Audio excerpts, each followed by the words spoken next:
Hoje, segunda-feira, 18 de agosto, vamos falar sobre um tema muito especial, a amamentação. Nós estamos no agosto dourado, mês de conscientização e incentivo ao aleitamento materno. E para nos ajudar a entender tudo sobre esse assunto, vamos conversar com Gesiela Passarini, coordenadora do Banco de Leite Humano de Araçatuba. Ela vai falar sobre a importância da amamentação, os desafios que muitas mulheres enfrentam, os mitos que ainda existem e também sobre o trabalho essencial do Banco de Leite, que beneficia bebês prematuros e busca doadoras para salvar vidas.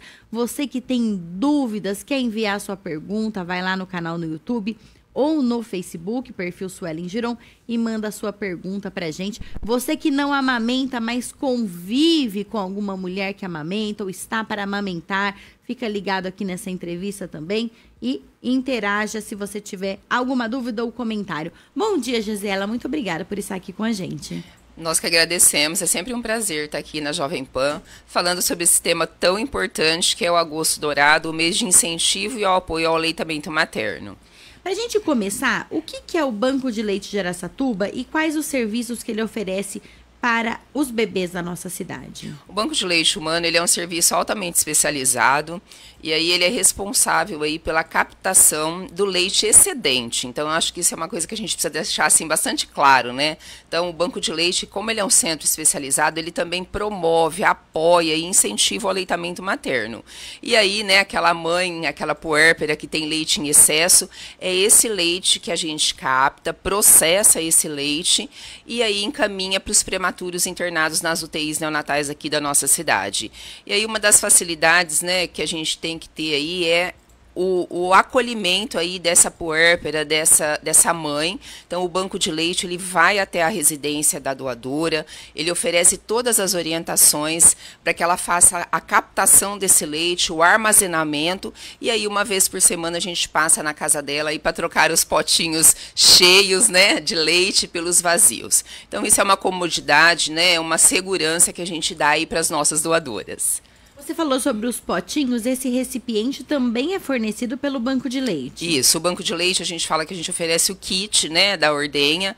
Então, além desses frascos esterilizados, a gente oferece a máscara, o gorro e também um diferencial que o Banco de Leite Humano de Araçatuba tem, é que todas as nossas doadoras, se elas quiserem, nós emprestamos aí uma bombinha elétrica, né, para facilitar esse trabalho aí que é tão maravilhoso, mas também tão árduo. Então, a gente precisa aí promover esse conforto para as nossas doadoras. Por falar nesse trabalho árduo, a gente ouve muito que amamentar é um ato natural, mas na prática muitas mulheres enfrentam muitas dificuldades.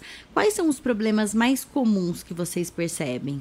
Olha, a gente fala que é natural, mas é desafiador. Eu falo sempre nas minhas palestras que produzir leite, toda mulher que pare, ela produz. É muito diferente de amamentar. E os desafios são enormes, né? Enfim, então eu falo assim que nós precisamos capacitar essa doadora, essa futura mamãe, durante as consultas do aleitamento materno. Hoje a gente fala muito em pré-natal da amamentação, pré-natal do aleitamento materno. E é durante o pré-natal que nós vamos aí trabalhando esses possíveis desafios que ela pode vir a acontecer. Então, uma das coisas que a gente mais pega lá no ambulatório, né, do Banco de Leite, realmente são os traumas mamilares, as fissuras mamilares. E aí isso causa muita dor, muito desconforto para essa doadora ou para essa mamãe que está amamentando. E aí, realmente, às vezes, é uma das causas mais comuns aí de abandono do aleitamento materno, são as fissuras, porque provoca muita dor. E uma outra coisa também, né, são aí o engurgitamento mamário, quando a mama empedra, e a pega, né? Acho que todo mundo já ouviu falar na famosa pega. Então, a gente precisa aí capacitar essa mãe, né, essa família, para ela ter aí realmente uma boa pega, para que evite realmente esses maiores traumas, que são aí as fissuras e o engurgitamento mamário. A fissura é o que muita gente chama de quando o bico racha, quando o peito racha. E isso está relacionado com a pega errada? Isso, realmente. Então, tanto o engurgitamento quanto a fissura, uma das maiores causas é a pega errada. Então, o bebê que ele pega mamilo só, ele não abocanha, né, por completa a areola, isso é uma das causas aí desse trauma e desse engurgitamento.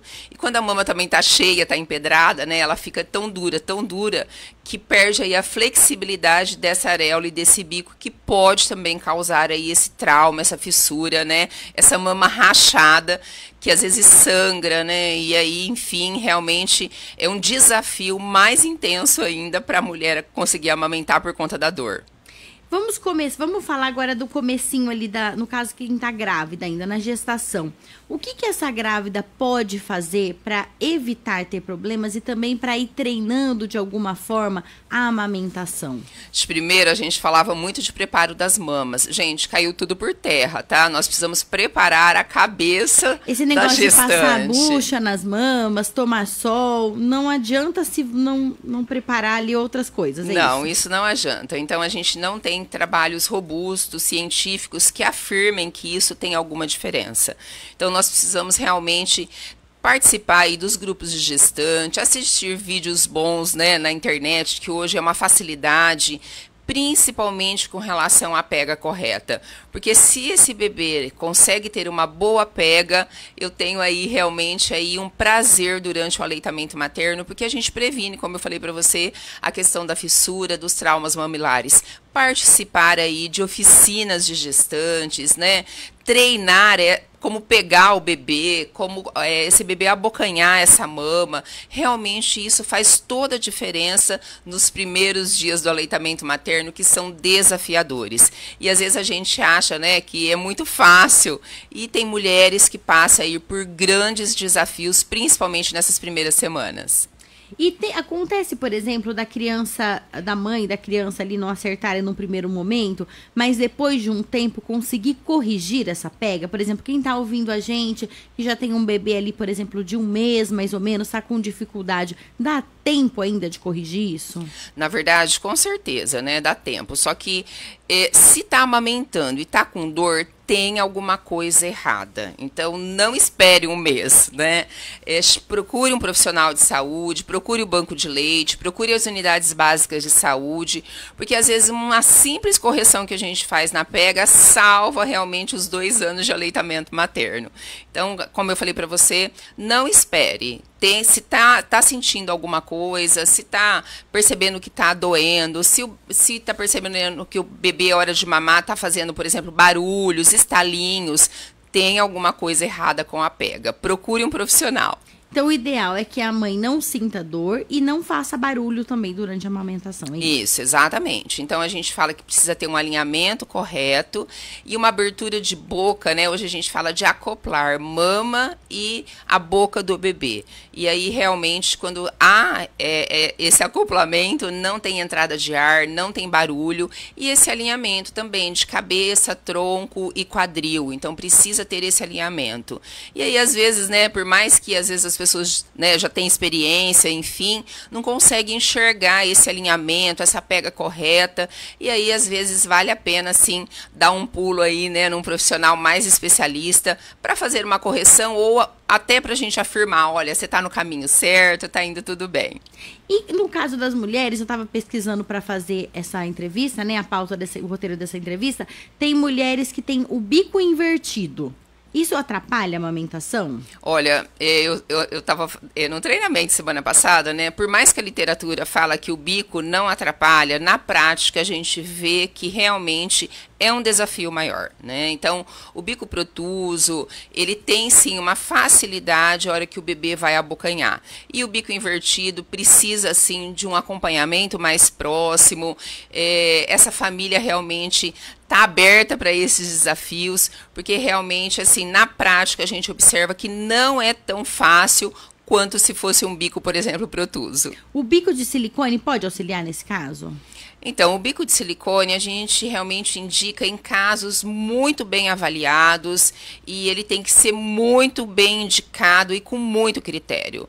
Então, às vezes, né, em casos aí excepcionais de bico totalmente invertido, que a gente não tem flexibilidade dessa areola, desse bico, às vezes a gente indica. Mas no nosso dia a dia, no nosso feijão com arroz, é muito, muito, muito raro a gente indicar um bico de silicone. Gesiele, existem muitas crenças também em torno da amamentação, como leite fraco, pouco leite. Então, às vezes a criança não ganha peso, ou às vezes a mãe tem pouco leite. Sempre tem uma pessoa mais velha falando, seu leite é fraco. Geralmente é a sogra, né? Seu leite é fraco, ou esse leite é pouco leite. Quais são os mitos mais frequentes e como vocês orientam sobre isso? Na verdade, a gente tem muitos mitos, principalmente com relação à produção de leite. Toma bastante água, toma suco de manga, come canjica, come arroz doce. Cerveja preta. Cerveja preta, né? Pelo amor preta. de Deus, cerveja preta não, gente. Come de tudo, mas cerveja não dá, que passa, né, o álcool através do leite. Então, assim, aqui acho que vai uma dica, assim, para todo mundo que está nos ouvindo. O que faz dar leite? Sucção. Colocar a mama para trabalhar. Então, se eu coloco essa pouca mama para trabalhar, se eu coloco poucas vezes esse bebê para mamar, eu vou ter realmente pouco leite, uma baixa produção de leite. Então, eu tenho que colocar esse bebê para sugar 8, 9, 10, 11, 12 vezes nas 24 horas. E um parâmetro bastante importante, que às vezes nem todos sabem, o que é parâmetro para eu saber se o meu leite está sendo um volume, uma quantidade suficiente para o meu bebê? Xixi, gente.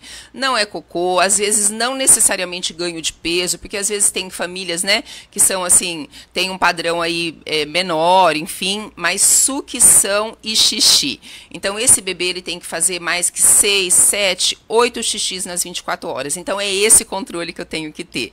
E amamentar no sistema de livre demanda, deixar esse bebê sempre mamar à vontade, né? Enfim, então isso sim é um sinal que eu estou tendo leite em quantidade suficiente. Leite fraco não existe, né? A gente tem um leite que ele é espécie específico. Por isso que o agosto chama agosto dourado, porque quem recebe leite materno está tendo o melhor alimento. O padrão ouro da alimentação realmente é o leite materno nos primeiros 6 meses de vida exclusivo e até 2 anos ou mais. Então vamos acabar com esse mito, não existe leite fraco, cada espécie produz o seu leite específico. O leite da vaca, ele é bom para o bezerro, e o leite da mamãe, ele é excelente, ele é formidável para o recém-nascido, para o bebê e para a criança até 2 anos ou mais. Gesiela, e no caso da amamentação, a alimentação da mãe pode interferir de alguma forma no leite? Tem alguma coisa que ela come que pode provocar cólica? Isso é mito? Como que vocês orientam as mães? Então, na verdade, olha que interessante, a alimentação da mãe é fundamental. Geralmente, o bebê que é amamentado no peito, ele tem uma facilidade para a introdução alimentar, principalmente por conta do gosto, do paladar, porque o leite da mãe, ele vai variando ao longo do dia, desde a sua coloração até o seu sabor por conta dos alimentos que ela ingere. E ainda tem, sim, né, alguns alimentos que a gente faz uma ressalva com relação à cólica, mas isso assim varia muito de mãe para mãe. Quando a gente vê literaturas, algumas literaturas falam que não tem relação direta, outras falam que sim. Na verdade, a cólica do bebê é aí uma imaturidade do sistema gastrointestinal, que a gente tem aí outros mecanismos para estar aliviando. Na verdade, a gente orienta essa mulher ter uma boa alimentação, uma boa ingesta hídrica, porque só para amamentar ela perde aproximadamente 700 calorias nas 24 horas. Então, é um momento aí que ela não precisa, de repente, pensar em dietas restritivas, mas uma dieta de qualidade, adequada, para ela manter aí uma boa lactação. Mas tem casos em que aumenta a fome também, né? Opa, com certeza. A fome, principalmente a sede, né? Uma mulher, ela produz aí aproximadamente 700 ml, 800 ml de leite nas 24 horas. Então, eu preciso fazer aí tanta reposição, tanto de carboidratos, proteínas, enfim, assim como também a ingesta hídrica deve ser aumentada. Gesiele, voltando aqui em relação ao banco de leite, quais são os principais desafios para manter o estoque e garantir que nenhum bebê fique sem o leite materno que precisa? E é importante a gente reforçar que o banco de leite, ele não é para a criança ali, eu tive um filho, eu não tô conseguindo amamentar, então eu vou lá no banco de leite. Não é, são só para as crianças que estão internadas em UTIs, né? Isso, então se a gente for fazer um resumo, banco de leite existe por conta de prematuridade, existe por conta de prematuros internados dentro das UTIs neonatais. E realmente é um desafio manter as nossas doadoras, é um desafio manter os nossos estoques. Isso não é a nível de Araçatuba, isso é a nível de Brasil, né? Então sempre a gente aí faz um chamado, a gente tem que viver aí nas mídias. Nós também passamos visitas ao binômio no alojamento conjunto da Santa Casa, tanto aqui de Araçatuba quanto de Birigui. A gente tem um telefone que é o teleamamentação, que a gente liga para todas as puérperas que tiveram alta. Então realmente é um trabalho diário, tanto de divulgação quanto de captação dessas doadoras. Porque a doação de leite materno ela é muito cíclica. O que significa isso? Às vezes a mulher doa uma semana, porque ela está com uma produção excessiva de leite, aí acontece um ajuste, daí uma semana ela para de doar leite. Então nós precisamos ter doadoras entrando todos os dias no banco de leite para realmente a gente atender minimamente os prematuros internados nas UTIs neonatais. Tem alguma situação em que a mulher não pode doar o leite excedente? Tem várias situações. Então eu vou dar aqui alguns exemplos, mas são várias. Então a mulher, para ela ser doadora, ela tem que gozar de boa saúde. Por exemplo, se ela tiver sífilis, ela pode amamentar, mas ela não pode doar. Se ela tiver hepatite B ou C, ela pode amamentar, mas ela não pode doar. Agora, nesses casos, né, que a gente está tendo muita gripe, muita influenza, então, principalmente nos primeiros dias, nos primeiros 10 dias, ela não deve doar, mas ela pode amamentar. Então, realmente, a gente tem que fazer aí um controle clínico e também de exames dessa doadora para que ela esteja apta à doação. Isso também é um dos impedimentos da doação. Então, isso atinge diretamente também os nossos estoques. Gisela, tem alguma mensagem que você quer deixar para as mulheres sobre o valor da amamentação, da doação do leite materno agora nesse agosto dourado? Com certeza, né? Assim, a gente faz um chamado para todas as mulheres que estejam amamentando, não só para as mulheres que estejam amamentando, como você falou, é raro a gente não ter uma gestante ou uma puérpera nas nossas famílias, nos grupos onde a gente convive. Então, às vezes, a gente só lembra da doação quando a gente, às vezes, tem um ente querido na UTI neonatal. Mas eu vou pedir uma atenção especial aí, né, para toda a sociedade, para quem está nos ouvindo, para realmente, hora que, né, pensar numa gestante, pensar numa puérpera, também pensar na doação. Então, os prematuros que estão internados lá nas UTIs neonatais, esse alimento para eles não é alimento, para eles é remédio, é tratamento, salva a vida realmente desses bebês prematuros, diminui o tempo de internação. Então, liga para a gente, o banco de leite vai até a residência. A mulher que queira doar, ela não precisa sair da casa dela para nada, nem para coletar os exames, nem para entregar o leite lá no banco de leite, nem para fazer a ordenha, é tudo na residência. Então, vamos aí amolecer os nossos corações, né? Principalmente aí nesse agosto dourado, e vamos aí fazer as nossas doações com relação ao leite materno. Lembrando aqui, reforçando que o banco de leite fica na rua Dona Ida, 1380, no bairro Aviação. E você pode receber mais informações, tanto quem está com dificuldade para amamentar, quanto quem tem dúvidas ali na gestação, como você que tem o leite excedente, você pode ligar para o 3636 1175, 3636 1175, ou pelo celular 18. Esse é o WhatsApp também ou não? Isso, pode ir lá, tirar as dúvidas lá, que a gente também está lá à disposição. No 18 997 18 1654, 997 18 1654. Jonathan Alves está colocando o banco de... Não, né, Jonathan? Nesse momento não, né? O Jonathan Alves exibiu algumas fotos aí do banco de leite de Araçatuba, todos os cuidados que são feitos, e é importante a gente reforçar, porque a mulher que acabou de ter filho fala, ai meu Deus, mais uma coisa na minha... Você não precisa se preocupar, o banco de leite vai até a sua casa, deixa ali os recipientes, as instruções, tudo, e depois passa para coletar esse leite, né, Gisela? Isso mesmo, o fluxo é esse. Então, a doação ela é voluntária, A mulher, ela pode entrar em contato com a gente através desses telefones que você acabou de falar. Ela vai receber todas as orientações, as informações, e a extração ela vai fazer no momento que ela acha que é ideal, né? Enfim, por isso que é inviável a mulher vir até o banco de leite para fazer a extração. E aí a gente passa no mínimo uma vez por semana. A gente tem esse canal aberto, esse WhatsApp com essa doadora para todas as informações, dúvidas, enfim, para todos os esclarecimentos aí que se faça necessário. A gente conversou com a Gesiela Passarini, enfermeira e coordenadora do Banco de Leite aqui de Araçatuba. Nós estamos no Agosto Dourado, um mês de incentivo à amamentação. Quem ainda tá ali usando uma fórmula dá tempo, né? De dar uma corrigidinha, vamos, né? Vamos aí estimular o aleitamento materno, vamos economizar, né? Latas de leite, enfim. E vamos aí fazer aquilo que é natural, é desafiador e é possível. Isso que eu acho que é o mais importante. Gisela, mais uma vez, muito obrigada